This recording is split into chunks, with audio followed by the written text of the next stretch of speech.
Welcome, everybody, to First Impressions, the podcast where we talk about our love for Jane Austen and give a big middle finger to all the haters.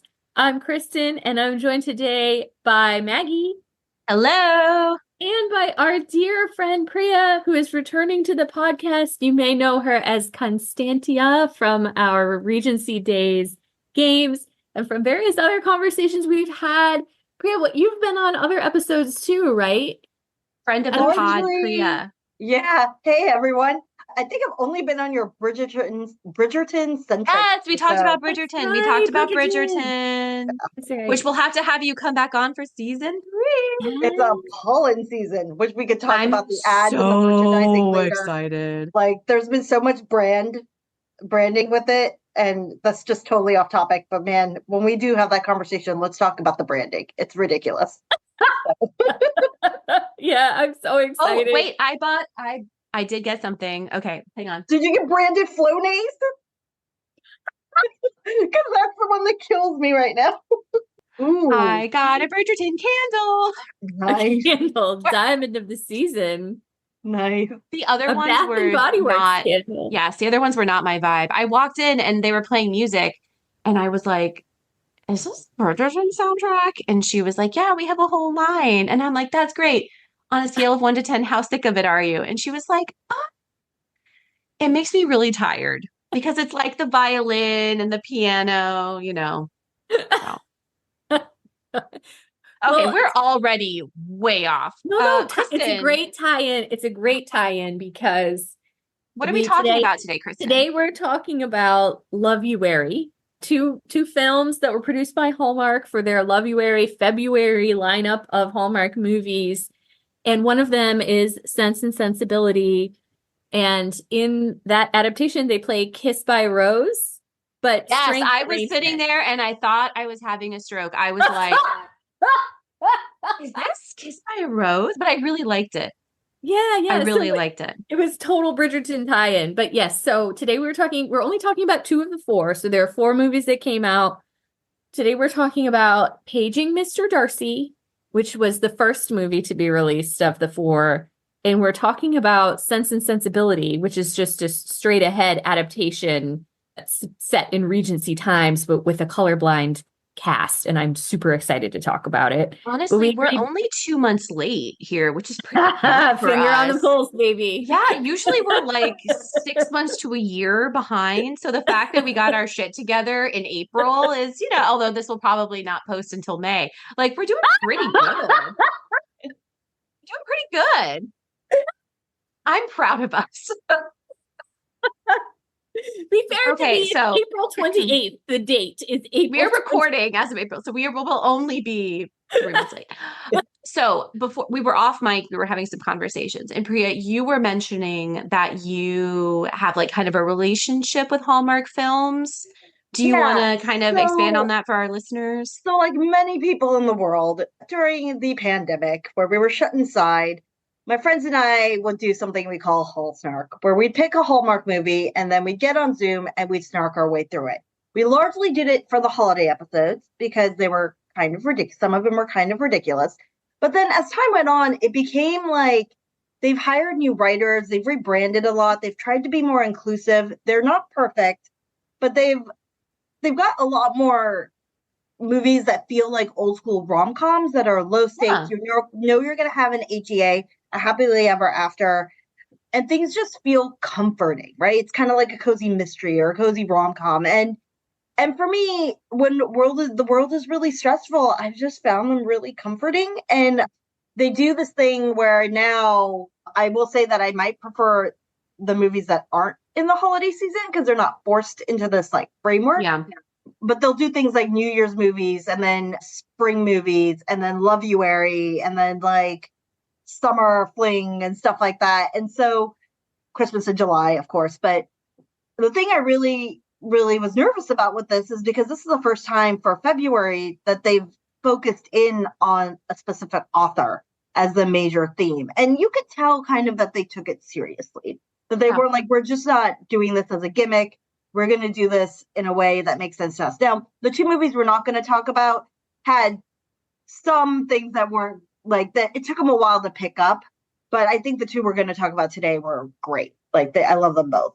So Yeah, I They're agree. outstanding, and I'm not a Hallmark movie watcher at all, so I didn't know what to expect. And like the descriptions of the movies that were coming out kind of pissed me off, especially the American in Austin, which was like a librarian is going back into Austin as a librarian. I got really pissed off right away. How I didn't like dare they those try to skinny make a home librarian stereotypes. character? I just tired of it. No, but just to your point, Priya, just to your point, from someone who is not an Hallmark person, I didn't know what to expect. I was extremely pleasantly surprised in both these movies. I actually loved them both, and I'm excited to talk about them. Was that you as well, Priya? Did you enjoy them both? yeah, I really like them both. These two, Hallmark has this thing where they use the same actors in a lot of their movies. And so Paging Mr. Darcy has a bunch of people that I've seen in other movies, and I really, really like them. And Mallory Jansen is amazing. If you've ever seen Gallivant, she was one of the leads in Gallivant. She was like the That's where queen. I know her from. Yeah, I didn't and she's IMDb her, which is wild. Yes. so Holy shit. huge fan of hers from Oh, that, which love is that like not show. her Hallmark career. And then Will Kemp just shows up because he's like a trained dancer, and he just shows up in other dance oriented movies. Some of you might have watched the Scottish movie with Party of Five, Lacey Chabert and Scott Wolf. Oh, And well, Will love Kemp Lacey shows up in Chabert. that one. And there's like this moment where he and Lacey Chabert look at each other, and you're like, and people who don't watch Hallmark don't realize it's because they are in like every single movie together.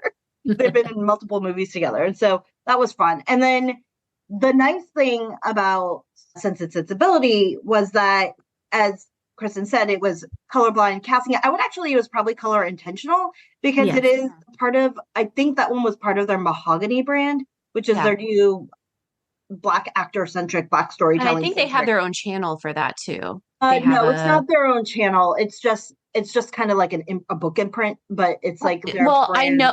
Oh, you know what? I know that in the gift card section, there is a specific. I don't know if you guys know that there's a Hallmark store by where I used to live. So I would just always go there to get gift cards. There is a Hallmark mahogany section, which is the greeting cards that are aimed at a Black audience. So, yeah, so it makes sense that they would have the films be called the same. Yeah. And when we talk about Sense and Sensibility, I think you could tell, again, because the majority of the cast was people of color, you can see some of the things they did with like filming and costuming and things were done specifically to make people look good, which we have seen in other shows where they don't like for people. No, but they all looked good. Yeah. So Maggie they and I all were looked really good. yeah. Maggie and I were just totally, we were beside ourselves for many reasons watching Sense and Sensibility, but the makeup. Yeah. And I mean, I'm sure the lighting, absolutely. And the makeup was incredible. I could just not stop looking at their faces. First of all, they're beautiful women. But and I love the costumes, right? In fact, when this is not to go too specific, but there was one point in Sense and Sensibility when they cut to the main character, Eleanor Deborah Allende. We have to look up IMDb, her last name, because I did not bring it up and I intended to. She's wearing this light blue dress with these copper shiny accents, and I gasped out loud. I mean, she looked incredible. And the way they do the eyeliner, like I need a makeup tutorial just specifically for Sense and Sensibility. Sorry, I just wanted to stop I have and very specific thoughts about the costuming and the makeup stuff that we can get into.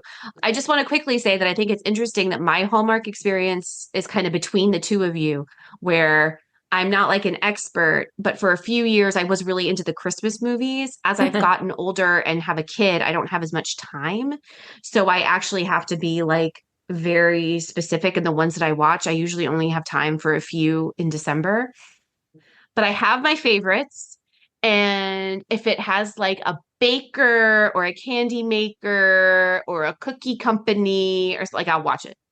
I feel like that's very on brand for Maggie. It's very Maggie brand. I will like the vulture list of like, here's the list of holiday movie. I will like go through the list and find the ones that are like, who owns a bake shop that's struggling or who owns a bookshop. Yeah. And so those are the ones that I try to watch. But I do have past experience with So them you a have lot. a And like feel. you, Priya, I was very pleasantly surprised by these You have a movies. feel for how the movies typically go. Yeah. I Um, I I thought there's no way that Hallmark could make a Sense and Sensibility that I like, because I always hate it when people mess with Austen's dialogue. And of course you can't do straight Austen dialogue. And the way they did it, I just did not care. I just was not worried about it. The dialogue was great. It sounded great. It made sense. I wasn't thinking it was too Austeny. I wasn't thinking it was not Austeny enough. Now we're into it. See, I can never keep on task. The way this podcast is going to be structured is we're going to start out talking about Paging Mr. Darcy. So does someone okay. want to give an intro to what that movie? Yes. Let's reset. Five, Getting a nice face. 4, 3. Okay, let me see if I can do a quick recap. Okay, so Paging Mr. Darcy is about a professor who goes to a Jane Austen, I don't want to say convention. It's more like It's a Jasna. symposium. It's a Yeah, she fake basically goes to Jasna. Jasmine. She goes to Jasmine to give like Like, the keynote address. And when she is there, they assign her someone to like show her around and escort her. And it is a man who is basically cosplaying as Mr. Darcy. And at first she's like, I don't want any part of this. It's ridiculous. I think the people dressing up is dumb. Like it dilutes the power of Austen kind of feel. And then as it goes on and she starts to get to know the people and know him, she starts to have feelings and kind of embrace that side of the fandom.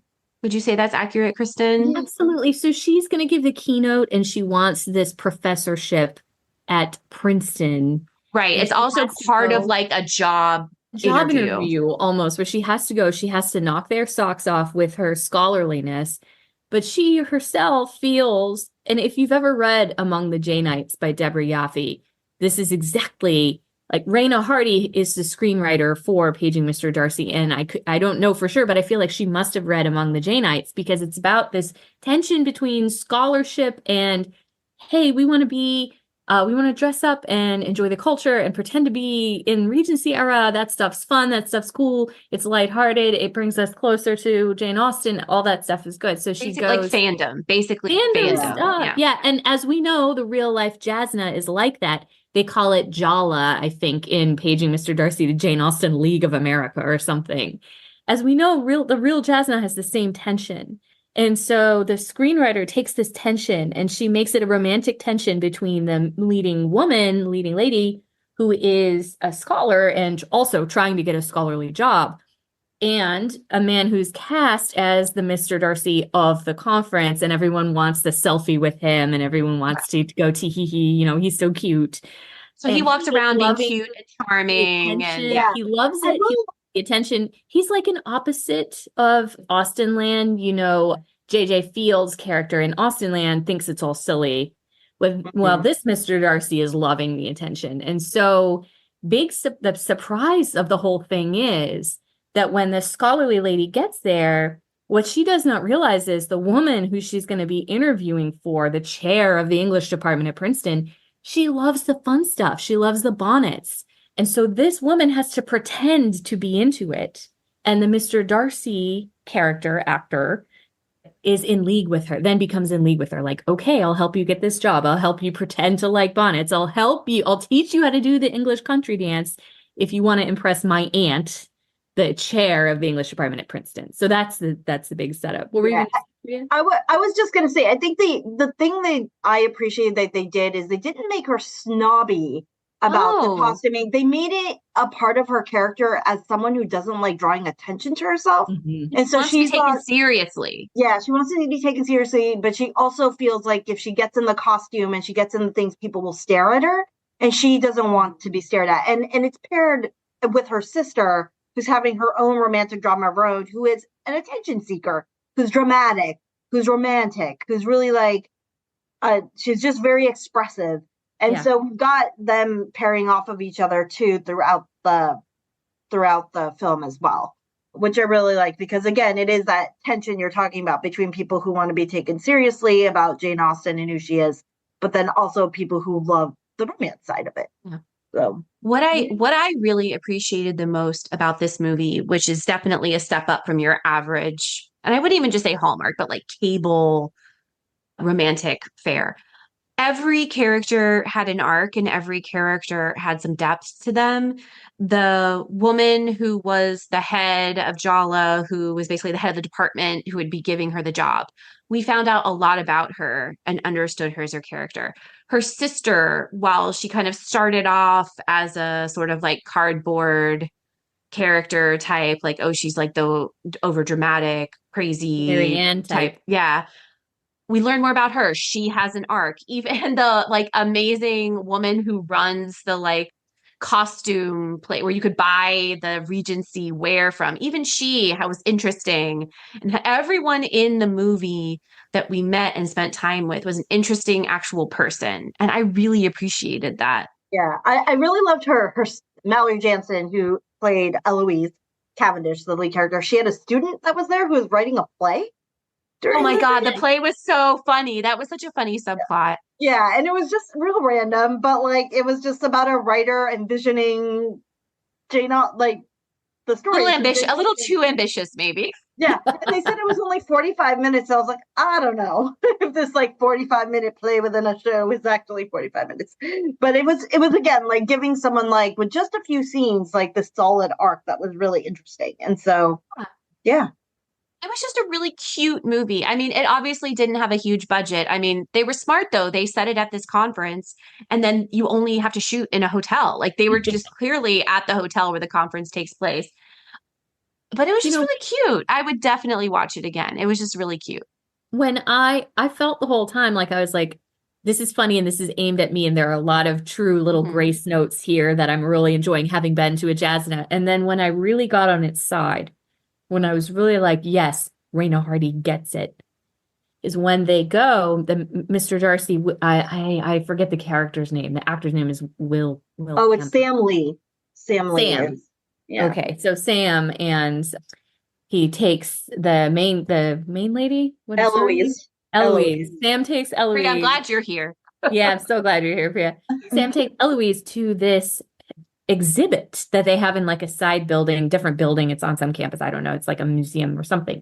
It's called Dear Jane, the Private Correspondence of Jane Austen. And it's a fake exhibit about Jane Austen's letters. And Eloise is there. And she's in front of the thing about the letter about Tom Lefroy, right, where Jane writes to Cassandra, oh, his morning coat is a great deal too light or whatever. And she says, why does everyone try to force a romance between her and Tom Lefroy? You don't need that. You don't have to make that exist in order for her to be the woman she was and to write the story as she did. And I personally feel like it's disrespectful. Like I've never seen Becoming Jane. I will never see Becoming Jane. I don't care about her and Tom Lefroy. I do think This is the Anne Hathaway. The movie. What's his name? Scottish guy. James McAvoy. Thank I you, will James watch it for McAvoy. James McAvoy. I'm sorry. He'll always be Mr. Tumnus to me. For people who don't know, thank you, Maggie, for bringing this up, because for people who don't know what Becoming Jane is, it is a movie starring Anne Hathaway pretending to be Jane Austen, where she has a romance.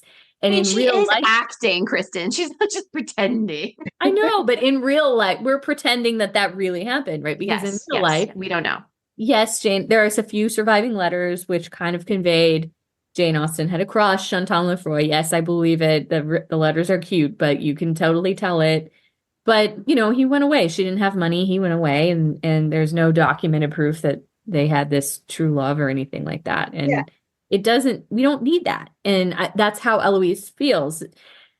Go ahead, Priya. Sorry. Oh, I was just going to say that I think that is you're saying the word grace note, but I think it's a nice reinforcement for the first scene of the movie where she's on the airplane and this guy sits next to her and asks her, oh, you're reading Jane Austen, you must be a romantic. And she turns to him and she goes, why are you automatically assuming I'm a romantic? And he's like, doesn't Jane Austen write romance novels? And she's like, no. She's like, you should appreciate her for her wit, her one-liners, her comedic timing. And yes, love is part of it. But Jane Austen, as a writer, is about so much more than the love story. And I really think the scene in the library or in this exhibit really underscores that sort of narrative. And this is really funny. And slightly an aside, one of my an authors I really appreciate, Vaishnavi Patel, who wrote Kaiki, and then her new book is called Goddess of the River. She was doing like an AMA, and someone asked if there was Ask a Me love Anything story. on Reddit. Yes, For Ask those Me who may not Anything. know. And someone asked her, like, is there a love story in your new book? And she goes, I really wish we wouldn't try and force love stories in every single narrative we're trying to write. Like, love stories can take lots of different forms. There might be one here between two people who care about each other, but it's not romantic love.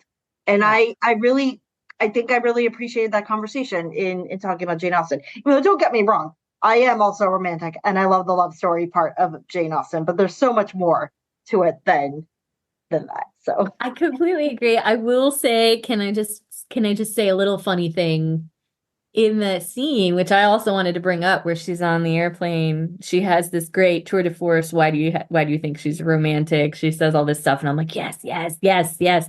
And then they show her reading Pride and Prejudice, and she takes out her highlighter, and she highlights the first line of the book.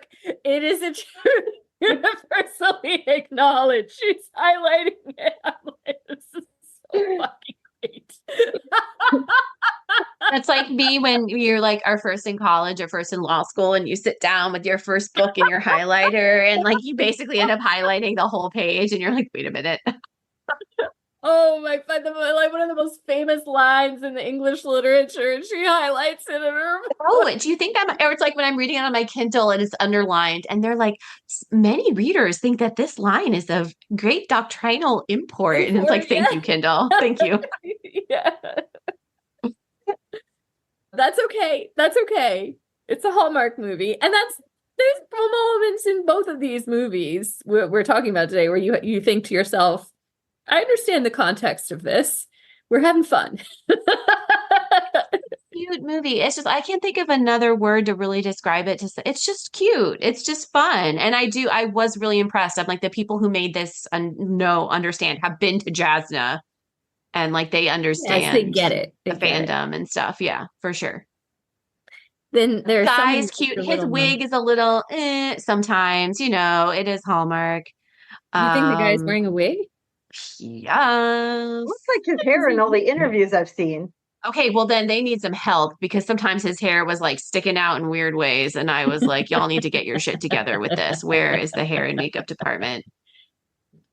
So at one point, the dramatic younger sister is crying because her engagement is too transactional. Like her would-be fiance has proposed, but it's been about like how much money he makes and whatever. And it's very, very transactional. Also, if I remember, he's not very romantic, right? It's not like a big, romantic.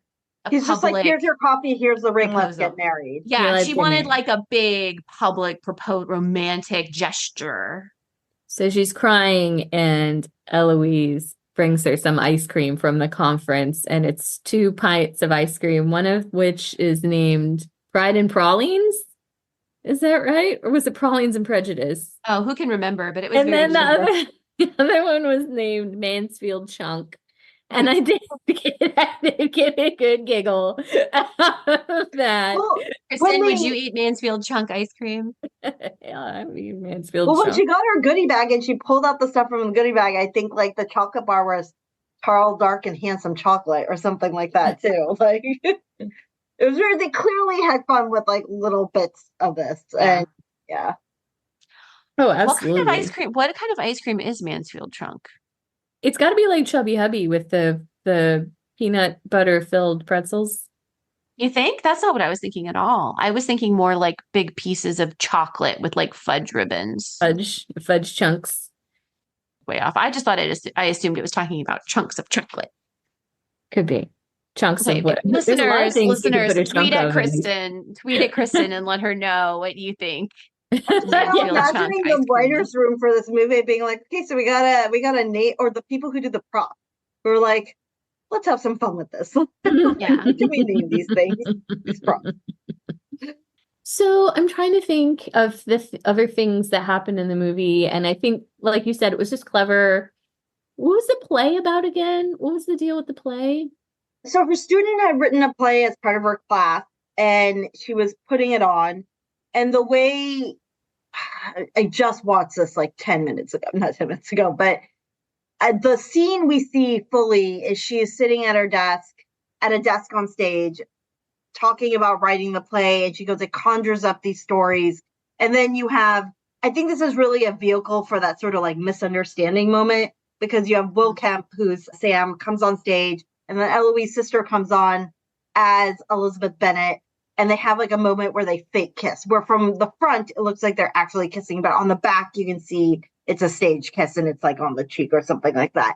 But Eloise takes it as like her sister being like, carefree and flippant and the opposite of her and the spectacle and all that stuff. But yeah, I can't remember exactly. I think that's what the vehicle was for, having the play there. But it was just also just like a delightful idea. A gag. I thought it was just a good gag because there's always that person who's just like too into it. And it's like, girl, you need to relax. Which is very much out of Austen's life too. Like she put on all of these plays in her childhood or her young Theatrical. adulthood. You have to have a theatrical. Yeah, yeah. And there was just some tomfoolery going on. Yeah, I was thinking there was like more to it from an Austen standpoint, but it has been so long. We were talking before we started the podcast today about how I tried to rewatch it today. I can't actually get it anywhere. It's streaming. Yeah, the Hallmark movies are not. I think that they have like a special deal with Amazon where you have to have a special subscription. You can download the app Hallmark Movies Now, and you can probably I'm not get doing it that. on them. Yeah, you can probably get it on them. But like, yes. The other sort of element that I thought was interesting was, and I was going to ask you all if you knew this, but the professor that she was trying to impress, there was this older gentleman who played Willoughby in an older version, a 1986 version. I was like, is he really like one of the actors? Because it seemed like a very specific thing to reference. But they thought he was a competitor for the Princeton job. And in the end, it ended up that he was wooing the older professor because they used to be loved before and he had left her. And that was so cute too. Old people love. Old people are so cute. Like that's it. That's a quote from Clueless. Old people are so cute. Yeah. Sorry.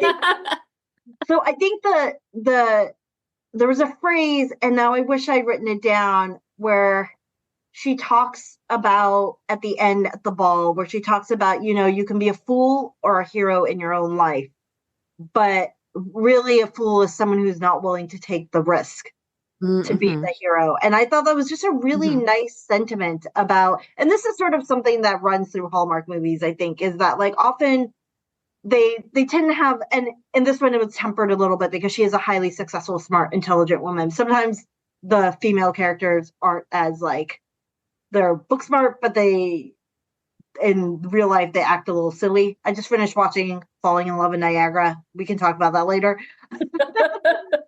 But yeah, so I just thought it was just like a really nice way to say, like, we can be these professional women, but also sometimes it's good to take risks in life to find meaning and stuff like that. If you need it. And like that sometimes we hold ourselves back. And I thought that was just a really nice way to phrase it. So, and if you missed it and you want to see it, if you Google the movie, Google will tell you when the future airings are, because they are still airing it. Like I just Googled it and it's telling me, Friday, May 3rd at 3 p.m. on the Hallmark channel, you can see it. So if you didn't get a chance to watch it in February, they are still airing it as part of their rotation. So just Google Paging Mr. Darcy and it will tell you when it's airing. Thank you. Or I guess you could download this like bullshit app or something, whatever. Who has time for more apps? We even downloaded the Hallmark app, but it was the Hallmark TV app, and I guess they don't have their movies on it. I don't know. That's the wrong app, Kristen. Why are there so many apps? It's very confusing. And then they just rebranded one of their channels because of their competitors, and it's just all very confusing. Oh, there's like all this Hallmark TV. Oh, yeah, man. They lost a whole bunch of actors last year to some other, like the former CEO started his own. Oh, but that's because they went to the super Christian one, right? Yeah, like, what's her name? I call it super Christian, but it's family oriented. So I guess it's come on.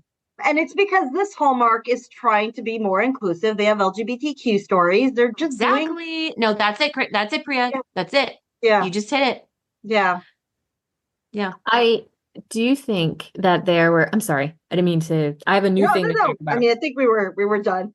Okay, we're done. Go, Kristen. We were talking about Priya. You were talking about the final speech that Eloise gives, and it's this rallying speech, and it ties everything up with a bow, and we've all learned something by the we really thought about it, and we really learned something, and like, yeah, you can Gosh, be a it's hero like there's for room life. for scholarship and fandom. You can Oh love my God, can you imagine? both. I mean, mind blown, right? So that's a little message, but that to me seems very characteristic. As a non-Hallmark watcher, that's what I usually would expect out of a Hallmark movie, is to have not only happily ever after, but a big speech, you know? And so when we take a look at Sense and Sensibility, I was so pleasantly surprised at how well they were able to take this story and tell it and then tie it up in a bow at the end with several heartfelt speeches in a way that didn't feel canned or corny. And it kind of helps that the story has a big speech by Eleanor. Maybe not the actual book, but we're all so familiar. Let me say this too. We're all so familiar with Ong Lee's adaptation Yes. of Emma Thompson. We're all pretty familiar with the 2008 adaptation. And Hallmark's movie takes, kind of shamelessly, but you can kind of understand why, takes from both of those Oh yeah. adaptations and uses the elements that work for them in their telling. And there are some scenes that almost seem shot for shot, line for line, like those other things. But one thing that the 2008 with Dan Stevens has is he makes a big speech at the end where he's like, I love Lucy and I'm going to marry her. And Hallmark takes that moment and it makes it a Hallmark speech about we shouldn't judge people by the contents of their bank account. We should judge them by the contents of their character. And but it was well done. It made sense. It felt right. It felt appropriate for the movie. And of course, the other big rallying speech is Eleanor's speech when Marianne says, "How have you been able to do this? You haven't even seemed sad." And Eleanor's like, I love, I do love Edward, but I don't only love Edward. She gets that big speech like Emma Thompson gets in On Lee's adaptation, where she's like, "What do you know of my heart? What do you know of anything but your own suffering?" And Deborah, I think her name is Deborah Allende, or Yeah, I looked this up. Allende? It's let me pull it up again. It's Sorry. no, it's okay. It's I'm not sure if I'm saying this, but it's Ayorinde. So Irene. Ayorinde. And then Marianne is played by Bethany Antonia. I'm sure Deborah wouldn't mind if we call her Deborah. My friend We feel Deborah like we know her now. We feel like we did know her now. such a good job, honestly. And I'm just rambling on. I've said a lot of things, which I'm sure you would like to respond to. But my point for the moment is just that it actually worked in a Hallmark format. And the third big speech, which I did not see coming, which is only characterizes this adaptation, and which I kind of loved, was John Dashwood coming up to Eleanor and saying, "Oh, you should come to Norland." And she's like, "Oh, what an unlooked for invitation." And he's like, "I don't know why you would say that." And then he's like, Yeah, it's "No, unexpected. that And she's like, wasn't an really? honest comment, was it? I haven't been doing well by you, Eleanor, and I I'm gonna know. do better." And I loved it. I thought it was great. Yeah, I thought it was like, and all the, again, it's been a very long time since I've read the book. I will admit this. So I will say my memories are largely these film adaptations, film and TV adaptations. But I really like that moment. I also really like the moment where they're at the dance right before the big Willoughby scene and Marianne fainting scene. And where she looks at him and she goes, I always keep my promises. Yes. And he Yes, feels I it was and like, he damn, feels it and Eleanor. he reacts to it in Cold a way. as ice. Yeah, because he Cold knows. as it was so good. It was very good. Yeah. I went into this, I did not have high hopes because there's so much plot and I knew that they would have commercials. So I'm like, how are we going to get through all of this in 90 minutes? Because, they have commercials. Although I will say more limited commercial interruption than usual, which I appreciated. But they kept things moving. They made smart decisions. Kristen, that moment that you talked about with their brother comes out of the need to excise the part of the plot where they go to a new house and meet all these new characters. They were like, well, we have to get them back to Norland Park because we've been there. It's the same characters we know. So how do we do that? Okay, we have to have John invite them. so you get that moment where he has insights into what he did because they have to have a reason for them to go back to Norland Park.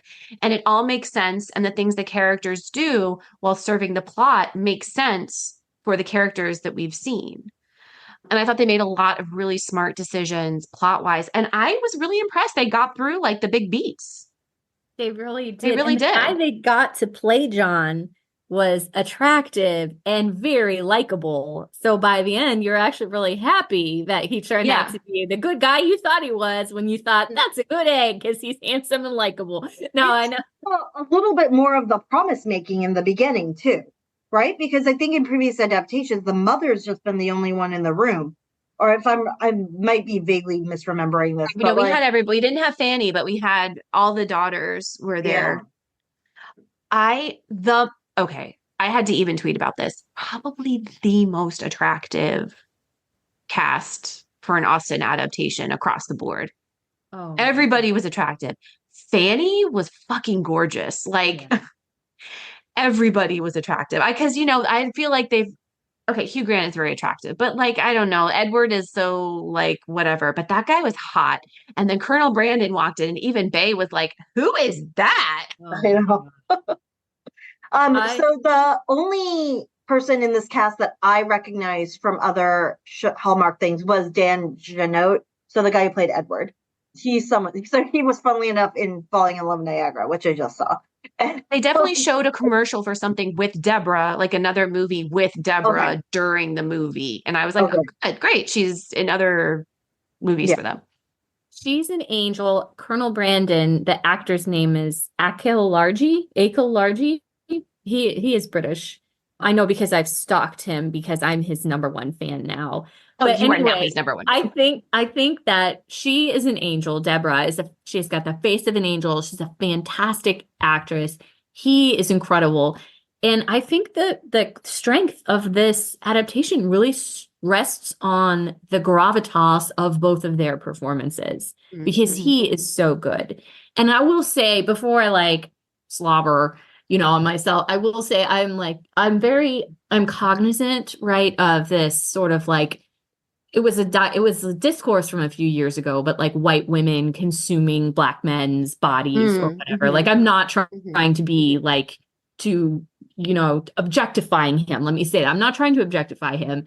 He is an extraordinarily handsome man, but so are other men in this production. But the reason I pinged on him so much is just because also he's a great actor. He has so much charisma and he has so much and he looks great in those costumes. And man, I've watched this so many times that Philo, the app that I access it on, cut me off. I can't watch it anymore. I've watched it too many times because this has become my comfort watch. And I stalked him on Instagram. I know what he's up to. I get so excited when he's shares stories. I'm gonna see Akaloshi. Yeah, so now I'm trying to remember who played Brandon and other. So it was Alan Rickman. Oh, yeah. And that's the other thing. That's the other thing I have to talk about. He's Akalarji, he's young, he's in his 30s, which is true to the book. They knew how bad it would read if we had another Alan Rickman and Kate Winslet sort of age gap scenario. Alan Rickman wasn't that old when he made Sense and Sensibility. He wasn't that old, but he does look mature. Was young. Kate Winslet was young. Whereas our Colonel Brandon in this adaptation seems closer in age to Mary. He doesn't have any gray hair. Let me put it that way. He doesn't have any crow's feet, So it was Alan Rickman, and then there's the guy who played the governor on Walking Dead, who I personally don't think is that attractive, but I can't remember his name, the British guy. They almost did themselves a disservice, to be honest, because Brandon was very cute and so charismatic that Willoughby was like, why is she with that guy? Oh, I know. Everybody wants to be with Brandon immediately. I love that the actor's name who plays Willoughby, though, his name is Victor Hugo. Oh no. I love that. I don't know. I just love that. Anyone who has this name that is very similar to an author's name, it's just I love it. Can I offer some critiques though? Are we open to some critiques? Of course. Okay. Yeah. Everyone, obviously, I've already said looked gorgeous. Deborah, luminescent is the word that kept occurring to me. I will say, however, I worry that the makeup in this movie will actually age it. Or date it? You know, when you watch like adaptations from the 70s or things like that, and you're like, well, this is clearly from the 70s. There was a lot of false eyelashes. There was a lot of, like, again, the super highlighting. And I'm just worried that, like, in 20 years, we'll look back and be like, oh, this is so like 2020s. So I hope that that's not the case. But they looked very modern. The makeup looked very modern. So I loved the fantastic. hair. I thought the hair looked amazing. The costuming, I have some critiques on. Is first of all, I'm not a costume historian, but I do enjoy like storytelling through costuming, and I found it kind of confusing at first. Generally, I would say that we have Eleanor in pastels, like blue and pink pastels. Marianne, we have in like bright, vibrant Thanks. colors, which makes sense. A lot of hot pinks and things like that. But I was so confused because when Eleanor first meets Edward, she is wearing a hot pink velvet jacket. I found it very jarring. I was like, what are they trying to tell me here? I found it kind of confusing. And they're supposed to be poor. The costumes that they had on Eleanor and Marianne were very This not ostentatious. What's the word? Like there's a lot of ribbons and there's a lot of lace and there's a lot of intricate sleeve things happening. And I was just kind of like, okay, are they poor or are they? I feel like this is Austin poor, right? And you guys can tell me if I'm wrong, but like they lived in Norland Park. And so they had lots of beautiful clothing when they were the daughters of the house, right? So Yes. I And would maybe if we'd assume that, seen her like maybe sewing a hole or, if they kind of showed them, I found it distracting.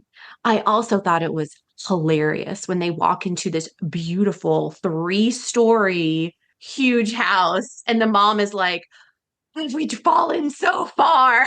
So, like, girl, in this economy, this house this is like a 12-bedroom house. And I mean, obviously we see Norland Park. It's an estate. It's a mansion. But the house they move into is really nice. Yes.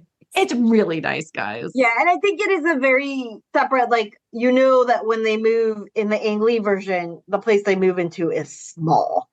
And Yeah, yeah. but I had to do a lot of work for the movie Mhm. with that type of storytelling it probably is like also a budget issue. I felt like I was doing a lot of work for the movie to be like, well, like, oh, but they had all these clothes before, or like, well, this must have been the house that they found. And if you compare it to Norland Park, but I would have liked more like visual storytelling with that kind of stuff. Yeah, Other than yeah. that, loved it. Perfect. No notes. Fantastic. I will rewatch. Yeah, and I think these are valid. I mean, they're not really criticism, but I don't see them as criticisms. I think the way I approach anything on Hallmark is don't think too hard. And Yeah, so definitely. and I Yeah, think I but I do. do think with this particular adaptation, you have a point because I think there is also so often when you're telling a story of this part, if you have people of different classes, they try and make it very obvious. And I wonder if the purpose that we're trying to make here is we're still talking about the top 1%, no matter, even if they don't Yeah. have their inheritance, they're not in Norland Park. We're still talking about like they still get to go to a cottage that's by a family, and that's what makes it ludicrous is that it's like not really a cottage, and that like they still are able to go back to London where Marianne's able to get a new dress Yeah. for the ball where they see Willoughby, because I was thinking about that too, and I feel like again thinking about how they must have been very thoughtful about how they dressed this and how they put this together is that they probably were like, yeah, they didn't fall that far, but the point is about promises kept and not Yeah. necessarily about where they landed. Yeah. I don't know if that makes sense. Yeah. No, But that I does. think it's it. I just have one other thing really quick. The scene where Kristen, you were saying like Eleanor has this beat where Marianne is basically like, you don't ever feel anything, you don't show anything. And she has that beautiful speech, so well acted. It rang a little false to me because we do actually see Eleanor looking miserable Devastated. a lot of times. But they kind of cover it because she calls out Marianne on her absolute self-absorption. So it's not so much that Eleanor pretended to be happy, but that Marianne is so self-absorbed that she was just Yeah. completely not seeing it. And even Lucy notices it because she's like, when I told you my super secret that I don't tell anyone except people I've met for 5 minutes, you looked upset. So like even the script itself acknowledged that Eleanor is like visibly bothered by Can things. we talk about Lucy for a second? Oh my God, but we got Anne, so who cares? Because they didn't get rid of Anne. They kept that character. It was I mean, so good. Anne is great. Anne is great. But like I was thinking again about the Ang Lucy and like how that Lucy, I sometimes am not sure how malicious she's being when she tells Eleanor this stuff. But in this one, it is very clear that this Lucy is like, no, stay away from my guy. And I'm telling you all this stuff on purpose. But it might just be that it's been so long since I've watched the Ang Lee version that I'm just like giving her more credit. No, that I think was very Hallmark, and that I think was very like clear villain, Yeah. kind of clearly delineated villain thing. And I wanted to say too, with Marianne, some of the acting things, I will say, didn't quite hit the mark for me in terms of Marianne. She has her big scene where she's sad. Well, you don't even see her at all, but she's sad because Willoughby didn't propose. So she's crying in her room. And her mom's like, this would have never happened if I was the mistress of Nolan Park, right? But then, like, the very next scene, Edward is there and Marianne is so upbeat. She's like, Eleanor, he's going to propose. And I'm like, well, this doesn't seem like the selfish, morose, depressed Marianne who doesn't care about other people. And so I think they missed carrying that through a little bit. Yeah, I think again, I think that's a function of like we have to move things along, like the abbreviated. I agree. We didn't have the time to sit with. I felt like Marianne's character actually kind of suffered the most in terms of the runtime that we had. We didn't really get to see her. To Priya's point about promises kept, I really like that, and I do think that is like a classic Hallmark. This is a theme. This is a lesson. They actually, to your point, Priya, they actually kind of glossed over the real Austen-esque economics of this being truly John's inheritance, because they say a couple of times, it's our rightful inheritance too. He needs to share it with us, and he's promised to share it with us, which is not really the situation in Austen. And I think they had to do that because of course modern audiences wouldn't understand this primogeniture thing the same way that we do, being steeped in Austen, but it also lent itself to the promises kind of through line. It also meant that they didn't really have to explain it. I think we just got the law won't let me split my estate line from the dying dad. And it's like, okay, fine. That's all I need. I don't need any more than that. That's all I need. That's exactly. Fine. I understand. I get it. I know this is bouncing all over the place. I did also really like that they spent a little bit of time showing Edward getting to know Eleanor. Because it was a montage. I love a montage. Yeah, they did a good montage where it just shows that they just spent a lot of time together, together. And which is something that I don't think I maybe in the Emma Thompson one, I don't feel like we got a lot. We got like 3 scenes and then it moved on. Although you assume that they've been together for a while. But I did really like the montage. Also, they got to show off more clothes. And they allowed Edward to be, he didn't have to be Hugh Grant goofball shy. They just allowed him to be a very pleasant, very charming guy that you fall in love with. He's just a quiet guy. He's just kind of a quiet guy. Yeah, he's a little bit just a little understated, but he still gets to be charming. And you do get to see him smile, and you do get to see, I don't know, you definitely fall in love. He is very attractive too. The guy they got to play Edward, not on the level of, my love, Aquillargy, but he also got a solid speech though at the end. Yes, he did. Like his speech was it was just like a really nice statement of love. It was so romantic, and I was 100% I bought in. I wasn't. When he gets down on the ground on one knee to propose, like normally that gives me the ick so bad. And I was just like eating it up with a spoon. It's like he's like, I came here to do one errand and now I'm going to do it. And he's like down on his knee. And the look on the youngest sister's face where she's just like, that was my favorite part. That was my favorite part where they had Marianne, the mom, and Margaret/Meg, they called her Meg in this, on the like settee between the two, watching like a tennis match and just like turning their head to see what the next person would say. And then when she leaves the room, they like run after them to see what's going to happen. I laughed out loud. I thought that was so funny. It was kind of the only, this wasn't, I wouldn't say this was a romantic comedy per se, but like that part I thought was very funny and I loved it. It felt like that's what a family would do. Like you would just stay quiet and hope you get to see what happens. Yeah. I thought it was really funny. They were just so fun. Yeah, I mean, like Watch. we've already said, like I was nervous about the runtime, and I was Yeah. nervous.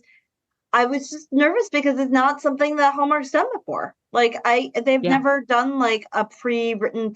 They've done like the other like Austen related stuff that they've done in the past, and I'm gonna mangle the titles, but they're like, You remember the one with the dogs? yes, It was, the moment it yeah. was like Pride Unleashing and Mr. Darcy. something animal. It's like there's like a dog related dog show, and she has to do with the judge and getting over, and then they end up together, and like It was there's like so three bad. movies after that that are like the engagement and then the wedding, and then there's one that I actually really like that involves, it's a holiday one where they own a holiday party decorating thing, and then they're the Dashwood sisters. A little bit of Sense and Sensibility. But like a It's modern like a take. modern take, but it's like all the characters are named the people. It sort of works, but doesn't really. Like window dressing, basically, of a Jane Yeah. Austen thing. So they've done that stuff before, which is what some of the other movies in this month were. But they've never done something where it's like, we're going to straight adapt this. And I I just thought, thought I they mean, were right. thought they were really thoughtful, full of love for the material movies. The people who made it clearly spent time and like thoughtful is just like really the word. They tried to make things, they worked really hard to make things that people who are fans, people who might be new to it, everyone could just really enjoy. And I felt it while watching it.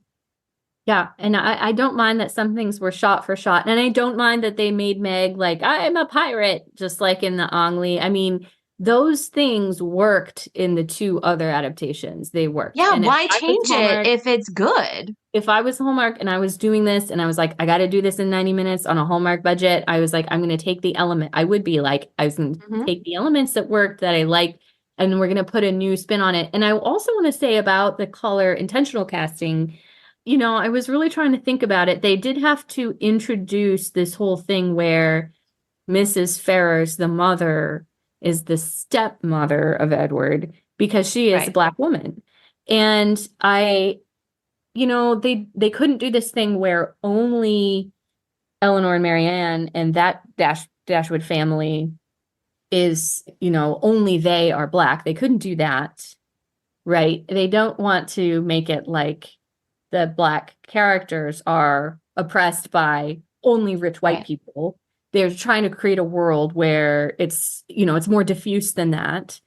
And they gave this very strong, opinionated sort of Black female character who has the most power in the whole movie.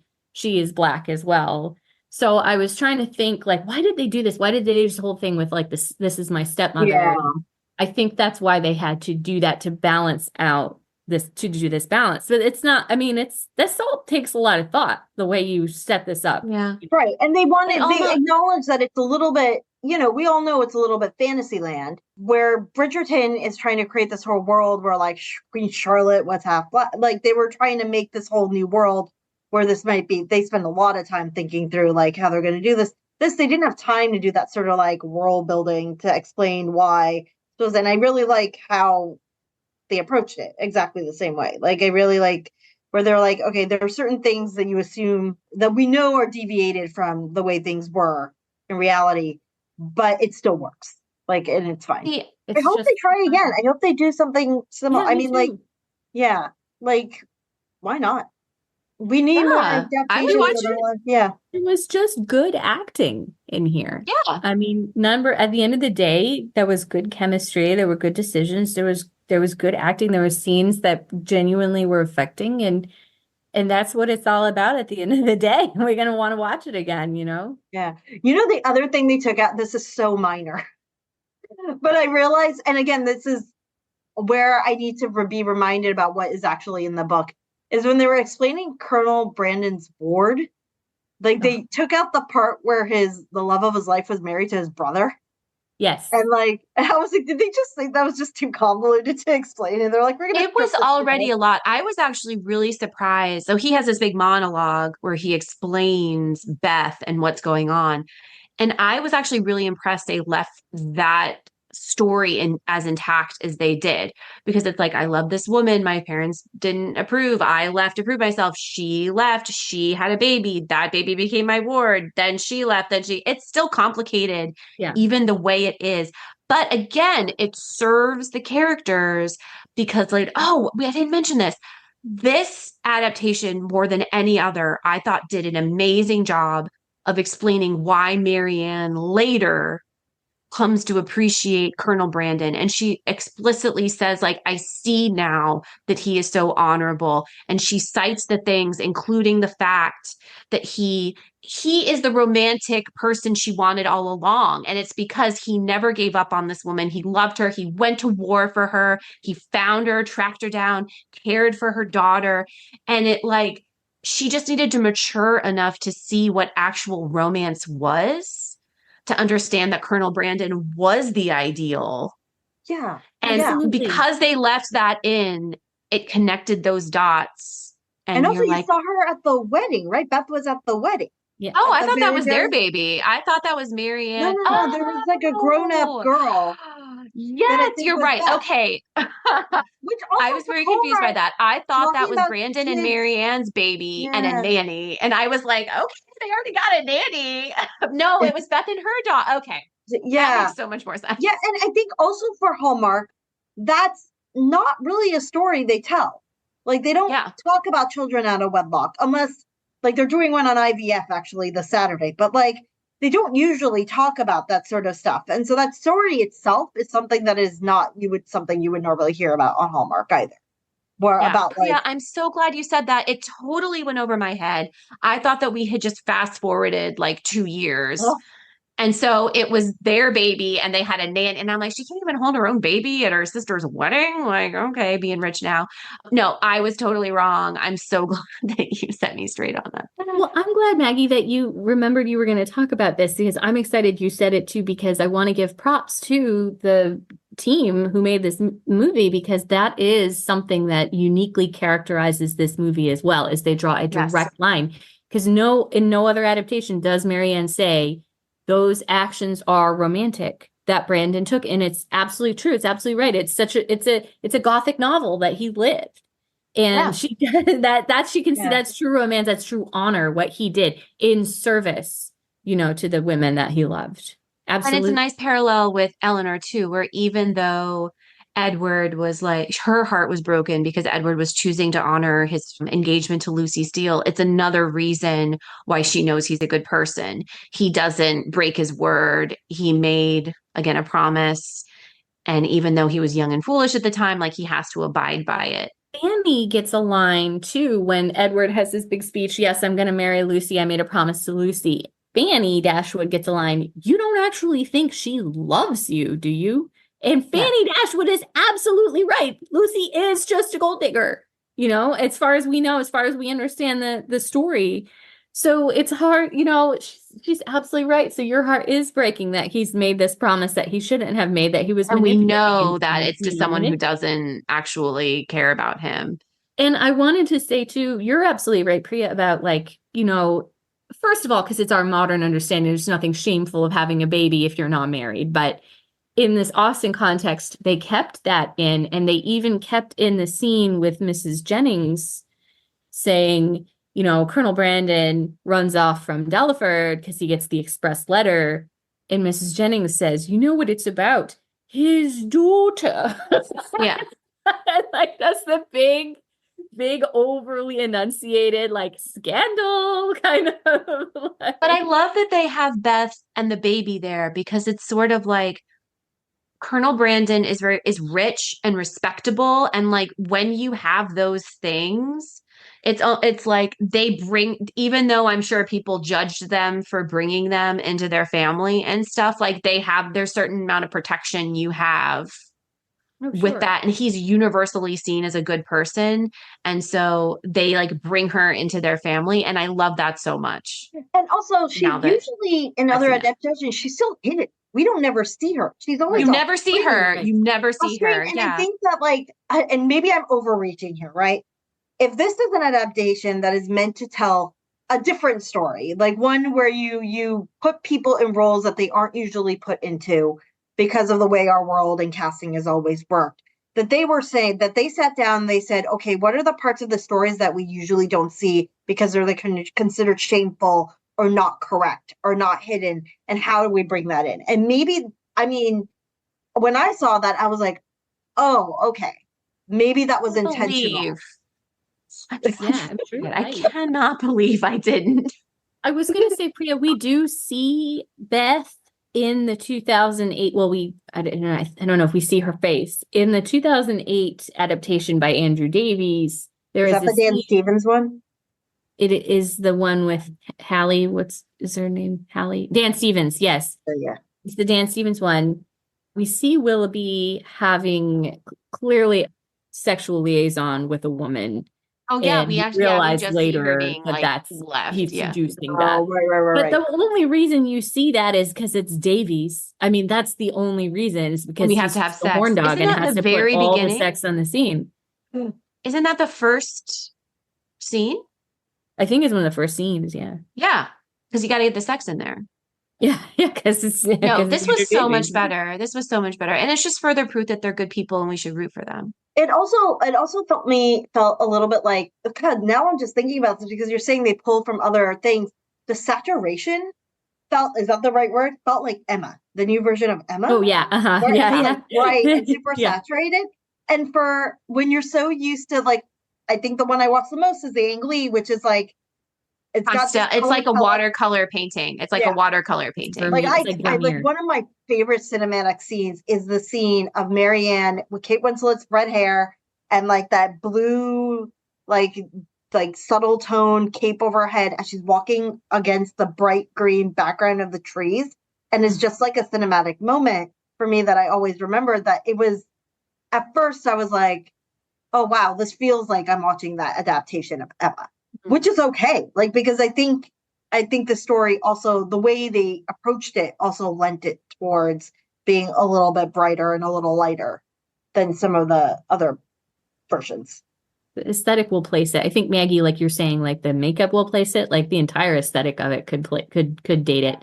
But they don't care about that. They're just looking for making a great movie in the here It looks and now. good now. Yeah, it looks good now. And so, like, who cares? I mean, you know what else dates an adaptation is when you have like a gothic story and you have a like rock saxophone in it. Yeah. So, you know, a little shade there against Northanger Abbey. but it's fine. It's just, it'll have. And so in 20 years when we're like, oh my God, those eyelashes are out of control. It's like, whatever.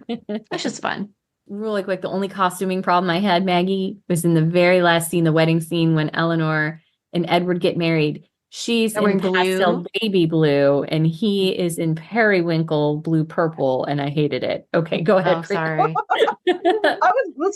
This was just a little thing, is that, like, I think, speaking to you guys saying how hard it was to find Paging Mr. Darcy, the problem with TV movies, it's not like you can just buy it on DVD. Yeah. Not anymore. Yeah, they don't make physical media anymore. Someone will have to preserve this. Like, how are we going to maintain access to it? Yeah, I mean, I like I said, I have YouTube TV, so I just have it recorded every single time they re-air it. It auto records it, and then I get it until they decide to, like, it expires. But, like, yeah, it's just some of the stuff becomes ephemeral. I mean, it's the whole conversation about Netflix yanking stuff off their catalog, or Disney yanking things from their catalog and putting it in the vault, is because they want to make money from it later. Now, I'm not sure own anything anymore if it's streaming. Like, you don't actually have a guarantee. But I mean, that's a purposeful too. They want you to watch Hallmark. They want you to get the app. You know, they want it to be difficult to find. Yeah, which again, smart move, doing this entire series in the way they did, where they're like, the other ways we've done this has resonated with people in the past. At least this way, let's be smart about it and not make fun of the story, but come from a place of love in Loveuary. Kevin and I were joking about it being in the Disney vault. These are so hard to find. And we were like, did it go with the Disney vault? I don't understand. Along with Walt Disney's frozen head. It's cryogenically frozen head. So, oh, come on. Oh, God. My perimenopause. I can't remember anything anymore. What's the animated show from the guy who did The Simpsons where they have like the heads of people? Futurama. Yeah, it's like Futurama where they have the frozen heads of everybody. But there is also a Robot Chicken episode where like they take the preserved head of Walt Disney and put it on like an animatronic spider and it rampages through the city, destroying it. You had to be there. And by there I mean like what is that, 2002? That was a lot. Yeah, sorry that joke did not land. Sorry. You guys are too young. 3 years apart, Maggie. Out there is going to listen to this podcast and get that joke and they will appreciate it. Kristen, do not cut it. I will leave it in. I promise. I'm sorry, by the way, if you guys can hear my dogs barking and could have heard my dogs barking throughout this entire podcast. They're inside, so they're not bothering the neighbors, but I'm also locked away from them trying to be in a quiet room. So they've just been barking the entire time. Oh, no, Zoom is really good at filtering out extra good. stuff. Okay, good. You might have heard my phone incessantly buzzing because I am held hostage to my husband's family text thread. Oh, no. I'm sorry. I know what that's years. like. It's been going on for years. I'm sorry. I just turned off all my notifications. Yeah, mute that shit. I did, but it still vibrates. I didn't put it on Do Not Disturb. That's why I just turned all the volumes down. Lesson learned. So, Priya, do you think Akalarji will be only Hallmark mahogany, or are we going to see him in other things? Does his career have a chance? Let's take a look and see what else. I mean, listen, looks like he was in the Sandman. Oh yeah, no, I looked him up too. Yeah, he was in the Sandman on Netflix. He'll definitely be in stuff. Don't worry about him, Kristen. Yeah, he's in some. I think he's just been like one episode things. He was Santa in the Princess Switch 3, so we know he's been in other Hallmark movies. I hope he gets more work. Like, I hope all of these people get more work. He's definitely picked up more Instagram followers from Kristen. She's probably created fake accounts to like increase his numbers. He's got one that hasn't released called Just Say Yes, but I don't know. It doesn't. It says. I mean, yes. This time. I don't even need to know what the question is. Just yes. Yes. Kristen, how many bots did you create to like all of his Instagram posts? I'm not even that good at doing these fakery things. I just want to see more content from him. That's all. I don't know. Does it if I created 30,000 fake accounts and got them all to follow him, would he be cast? We were just talking about this today. If you have more followers, are you more likely to get published? Is what we were talking about. I was with my writer friend today. And she was like, you have to have a platform. You have to have thousands of followers. They won't publish you. I'm like, could I boost Akalarji's career by getting him thousands of followers so he gets hired this next rom-com? Do you think if I had 30,000 bots following him, he'd pay attention to me? yeah, would he pay attention to me? I don't care about that. I just want to see him in more things. So this is really interesting. I'm looking at the credits. Married woman, Maggie. And the credits are really interesting. The writing credits are this guy named Tim Huddleston, which is so close to Tom Huddle.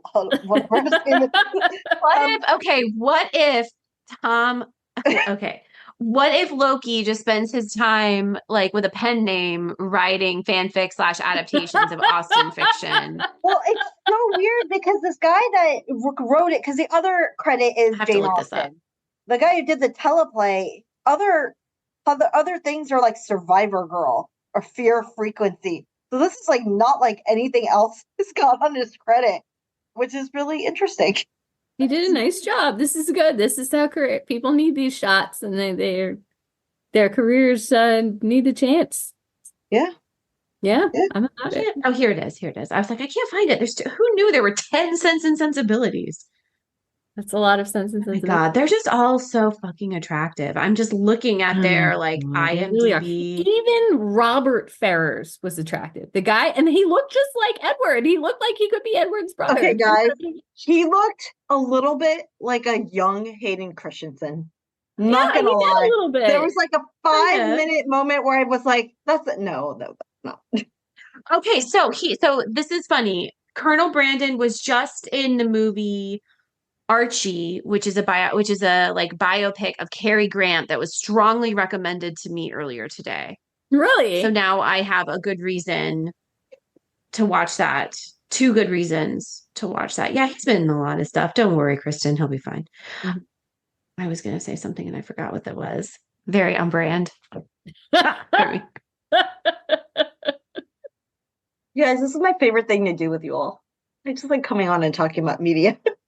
I like reading, I like watching a movie and going to IMDb and reading the trivia while I'm watching the movie and then peppering my movie commentary with the trivia to Bay while we're watching it. He Makes you loves know it. all the stuff about the movie. He loves it. It makes him Why so you love happy. you? Not really. Hey, I'm happily married too, but that doesn't mean I don't have an active fantasy life.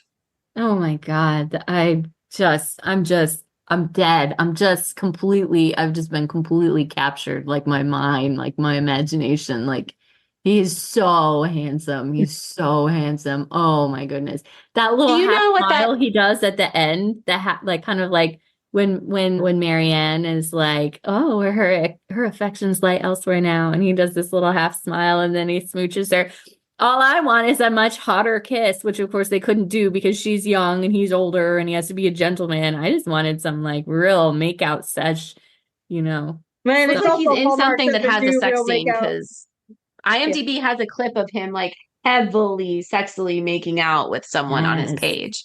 Okay. But I kind of love that feeling because that's how I used to get about things in like high school and college where you would like get really obsessed about something for a little while and just go like and it feels like we don't really get it's just like a certain pleasure accompanied with that.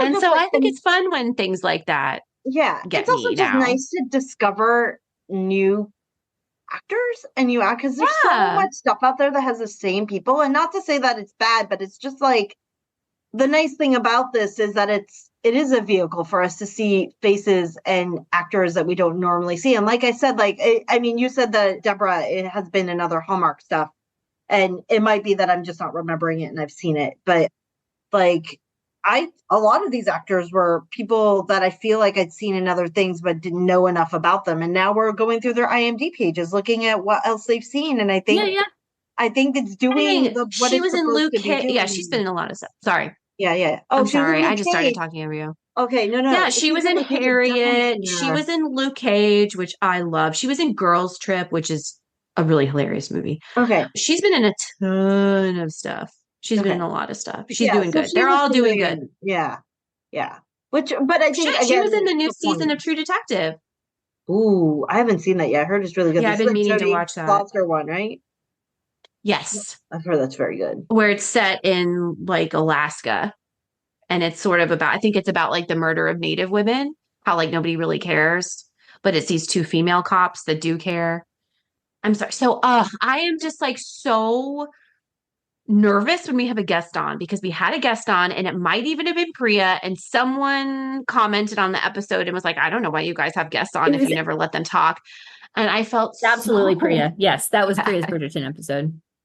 And I was like, you guys don't understand. I've been friends with Priya for like 15 years, so she knows that I'm just gonna like stream of I think consciousness talk. over 15 years. You realize we're about to hit 20 years for me graduating in '04 from William and Mary, which means that I knew you for at least 3 years before then. Yeah, so we met, I think it was like 2003 or 2004. But yeah, so it's definitely been 20 years. But I've still to this day, that was like an ice pick in my heart that I did that. And I felt so bad. So now I'm so nervous about doing it when again. you guys chop it up, we can rebalance and pretend I said more than I did.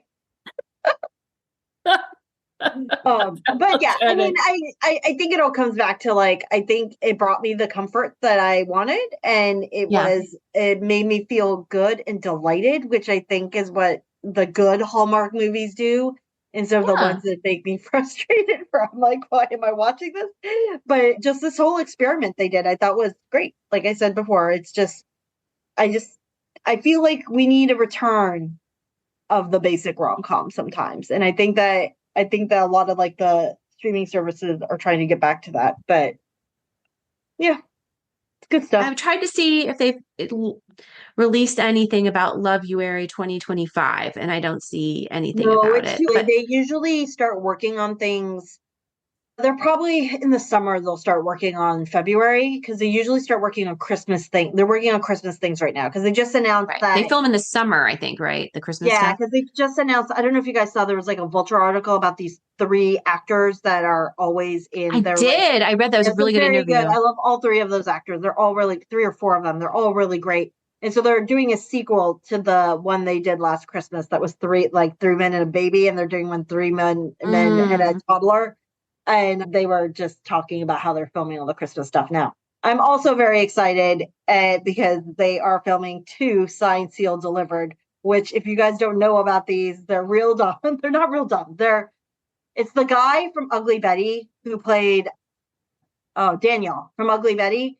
Oh, I just did an Ugly Betty rewatch. Yeah, I was wondering what he's been up to. Yeah, Eric Mabius. And the premise of the show is that they're postal detectives. And so they work in like the unclaimed mail section of the post office.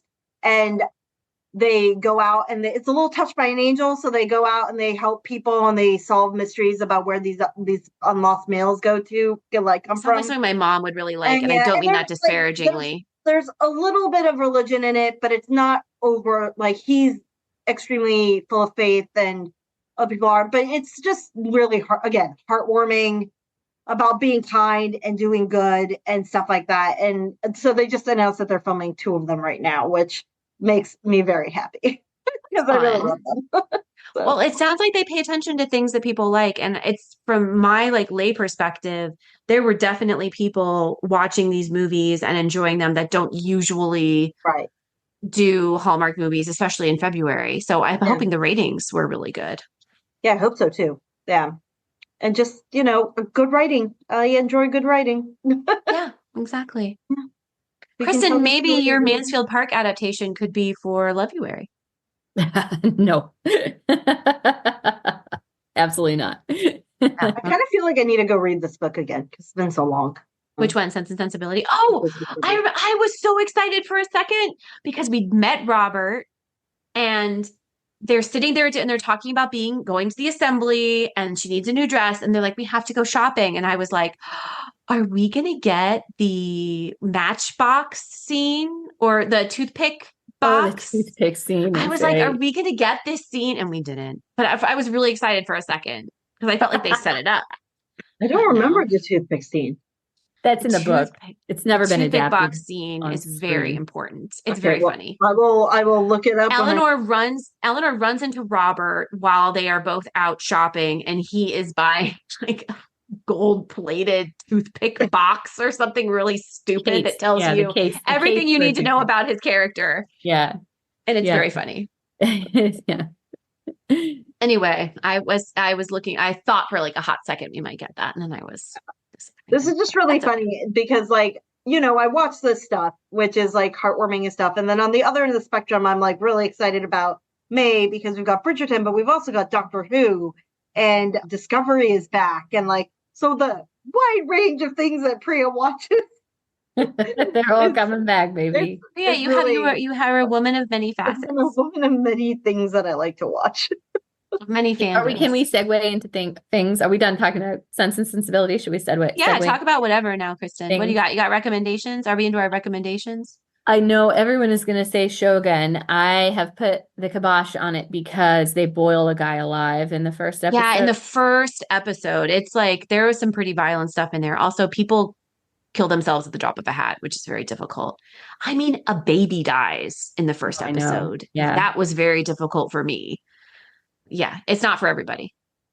So Kevin's watching it on his own, but he keeps telling me, and Cosmo Jarvis is in it. So he's always like, yes! I'm going to, I know. Oh my God. I was like, where do I know this guy? I know this guy. He's got like a weird neck and he's got this voice. And then of course I'm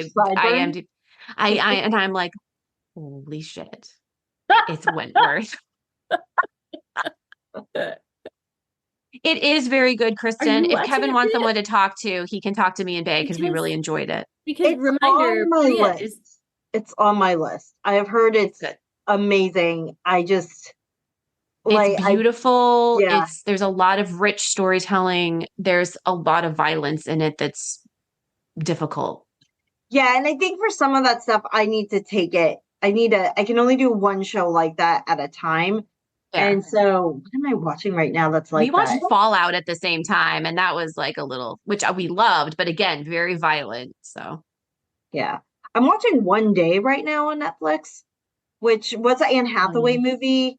And now they made it, it's got a South oh, Asian British actress, and I think she's British, but she's South Asian descent. And this other guy who I don't know, but I'm halfway through, and then someone reminded me that it doesn't quite have an HEA, I think. And so I'm not quite ready for it, so I kind of stopped watching it. I will suggest that if you like Shakespeare, they filmed the Ray Fiennes Indira Verma version of Macbeth that's playing here in DC right now. And if you can find out where they're airing it in a theater near you or where you can stream it, you should check it out because Indira Verma is a goddess in it. The witches are amazing. And I mean, Ray Fiennes is Ray Fiennes. Like he's nothing to sneeze about. So like I got to see it in person last week. And that when I heard they filmed it, I was like, I'm so glad you filmed it because it was I've great. heard mixed reviews actually, because I have Really? other friends, because Priya and I are both in the DC area. I have friends that went and had like some big problems. Oh, interesting. Yeah. There We is can talk some about that later if on-stage you want. kid dying stuff that I No, forgot. not that. Just like the performances. She thought like maybe it was just the show, but she thought some people kind of phoned it in, like it wasn't. And then she had big problems with the production, the way they staged it, and stuff like Interesting. that. Yeah. But I mean, it's Ray Fiennes, man. I'm ride or die for Ray Fiennes. Ray Fiennes played the head of a concentration camp. And I was a Jewish seventh grader. And I was like, he's pretty hot. Jeez. The head of a concentration camp. And I was like, that guy's got charisma. He's rizzed you up, Maggie. What movie is that? Is that Schindler's List? Yes. Is it Schindler's List? Wow. That was his big breakout. He Gosh. played, what's his name in Schindler's List? Where he's like creeping on the girl who works in his Oh my house. God, now I can't unsee that again. Oh my God. Well, This is how I felt about Jason Isaacs, though. I don't know what it is about the Harry Potter actors. First time I saw Jason Isaacs, he was in The Patriot, where he took an entire town and locked them in a church and burned it down and killed all of them. Bannister And me Charlton, sitting right? in that theater, like, you know what, though? You know what? He has his reasons. He's fighting for what he believes in. Maggie was like leaning over the mic in that Japanese parliament meme. You know, the one guy leaning over the mic, she's like, wood. You know that meme where they just say wood? He just needs, at least he's got principles. It's like wood. I will say the hard thing for me with Ray Fiennes was because Voldemort is so in your brain that I was just like, but it's luckily with Voldemort, he's like painted, like he's got like the mask or whatever, Yeah. the snake nose and stuff. I mean, so, I loved him for so many years before that. Yeah, so. I also thought he was his choices as Voldemort were so weird though. Do you remember like how he would hold his wand? They're like fighting, they're dueling with the wands and he's holding it with like two fingers. Is he so powerful? I can touch you now. Oh, that's right. Yeah. Sir. Sir. You need to dial it back a little bit. I thought you were going to talk about The English Patient, though, because wasn't that like everyone was all hot for Ray Fiennes? He looked really hot in that. I thought that movie was really boring. Oh, is it Joseph Fiennes? It's Ray Fiennes. It's Ray Fiennes and Kristen Scott Thomas and I mean my man Colin Firth. That was like one of his first big like I can't be seen as the romantic lead anymore, so I'm gonna be like the pudgy, jolted asshole husband. No, Maggie, he did about the English Patient before he did Pride and Prejudice. Oh, really? I saw it after, so I just assumed, Yeah. Oh, I just heard that he's not in the new Bridget Jones movie that they're filming. And I'm like, wow. Why are they doing can I say a spoiler? Spoiler? I know it's like the new book that just came out, right? Where they are making a new Bridget Jones movie, but his character's dead. She's a widow. Or is that right? Widow. Yeah, she's a widow. And Hugh Grant is back. Like, His Yeah. Could we character's supposed to be please? dead. Didn't he die in Bridget Jones' Who Baby? knows? They had like a newspaper article. They said they found him lost at sea or something like that at the end of it. I just Oh, they remember reading. did? Oh, Yeah, okay. So yeah. It was like dumb. a little blip so they could open the door. I mean, they're I- just desperate. They need IP, right? It's got to be about the existing IP. They Yeah. don't want to have to like take a chance on Make an something original new. I mean, the story. last one, surprisingly, I laughed a lot during. Like, I think it's because it was I like saw so it. ridiculous. And Sharon showed up randomly in the middle of it, and I was like, all right, I don't think I saw it. it's fine. I've only ever seen the Kristen, first one. do we have any do we have any listener mail or anything we need to talk about? Do we need to go to the wheat sheath? I don't think we have anything since that last very nice note that we called out the last time we talked. Okay. Okay. Yeah, let me just pull it up just to be sure. But you guys can chat. while I'm Trying to think looking. what else. I just finished a murder mystery book. Oh, this is exciting. I found out that they cast some people for the Thursday Murder Club show on Netflix. I don't know if you've ever read this. Yeah, are they making a show of that? Oh, that's going to be Yeah, it so looks like the cute. first book's been adapted. So Helen Mirren is Elizabeth. Oh my God, get out of here. Pierce Brosnan is Ron. Get Which out I of don't know. here. And then Ibrahim is Ben freaking Kingsley, I just, who I always forget. Ben Kingsley is not his name. It's just his stage name. talking about. Yeah, he's actually half Indian or half South Asian, which I always forget. Really? Yeah, like Because I thought it was like a big thing where he played Gandhi and people were like, they got this white guy playing Gandhi. no, he was born Krishna Banji. And Wow. in England, and his father was a Kenyan-born doctor of Gujarati Indian descent, and his mother was an English actress. God, Which this is going to sound really bad. I just assumed he was Jewish. Because But his name like Ben. almost, right, Ben? And people in Hollywood, Bay is always amazed by how many people that are actors are Jewish. And I'm like, listen, you need to start from the assumption that any person you see acting is actually Jewish. And he's like, Margaret, that's so dumb. And then I tell him like that person's Jewish. And he's like, oh. well, I mean, I will admit that like I don't think I realized his father was good. I'm Gujarati and it was Gujarati until like I heard it on a podcast, and I just didn't think too hard about it. And because you're so used to like white people playing people of color, like you're just used to Well, it. he's And just so, but again, he's one of those people where like I guess he just plays like a lot because he has played Jewish people before. I have yeah, seen him in films where he was very obviously so he just like can play whatever, it's Ben Kingsley. It's yeah, nice. yeah. For the But I think audience's he would be a benefit, really good Ibrahim. I think he'll be a really good Ibrahim, though. Yeah. reminder for the audience's benefit that Maggie is Jewish. Oh yeah, I said that earlier. Yeah, I am Okay. in fact Jewish. It's Okay. okay. It's okay for Just me to wanted say to make terrible that things. It's okay for me to say terrible things because it's okay. I'm Jewish. Not that we're saying anything terrible. We're like sitting in judgment on who is Jewish. I don't know. I mean, it's a weird ring. Yeah, it's just I don't know. It is like when you can say some things but this is what I was saying. Like I was lusting after Ray Fiennes playing a concentration Oh, camp that's head right. guy. You did. You said that earlier. Yes. Okay. Yes.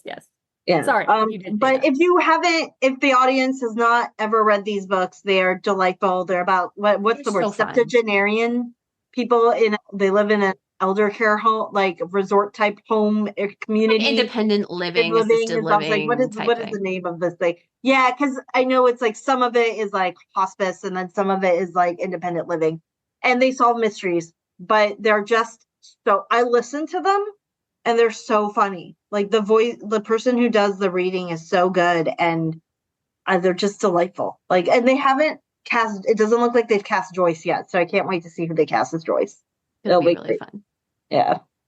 That's gonna be really fun. Okay, I should probably get going because it's getting late here. Oh, also my computer is flashing you have 12 minutes remaining. I should switch the plug. Ooh. It's because my personal laptop has to be plugged in at all times. I probably just crashed that. And I only have one plug. So Okay, well, we have to finish up really quickly because Priya's computer could die at any I moment. So plugged it Priya, in. thank It's you fine. so Priya, Yeah, thank you so much guys. for joining Thank you, us. Priya. Thank you for coming and thank you for doing this. As always. We'll have This to have was you on great. for Bridgerton season 3 Oh discussion. yeah, we can talk all about the Flonase commercial.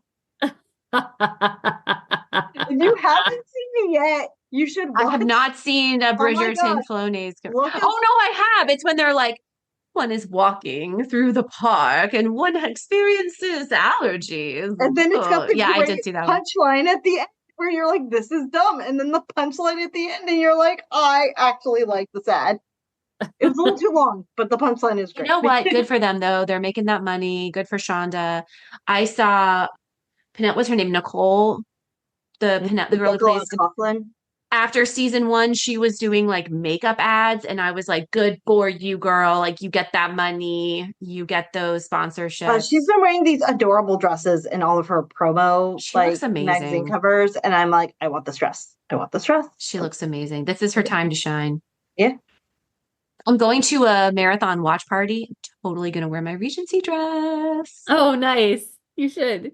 I'm going to bake scones. I'm going to roll up in there You guys in my doing dress both with my seasons, scones. or just the last season? No, just the new ones, just the new season.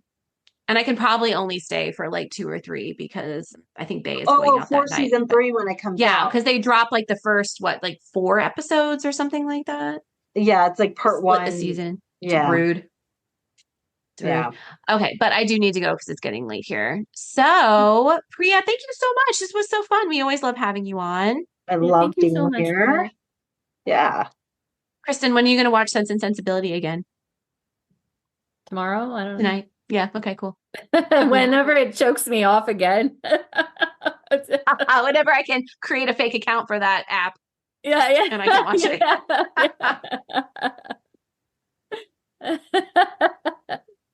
But thank you guys. All right. I will try to get this edited in a timely manner. Priya, do you wanna say our tagline for the end of the episode? You want to say our goodbye words? We say we've delighted you long enough. Yeah, thanks everyone for having me again. We have delighted you long enough. Bye. Bye.